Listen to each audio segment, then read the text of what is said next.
सुप्रियाताईंनी 15 वर्ष त्या खासदार होत्या, पण जशी म्हणावी तशी काही प्रगती झालेली दिसत नाहीये. आणि आता वहिनींचं बघता, वहिनींनी समाजकार्य भरपूर केलेलं आहे.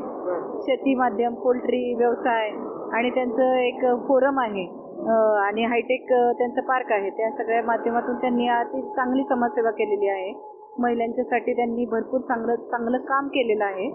त्यामुळं आम्हाला वाटतं की आता नवीन ह्याला संधी द्यायला काहीच हरकत नाहीये. बारामतीकरांचे प्रश्न सोडवतील का सुनित्रा वहिनी? हे बघा, बारामतीकरांचे प्रश्न त्या कशा सोडवतील ते सांगते.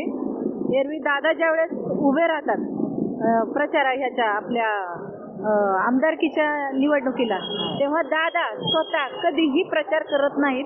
ते शेवटच्या दिवशी तिथं बारामतीत जाऊन एक सभा घेतात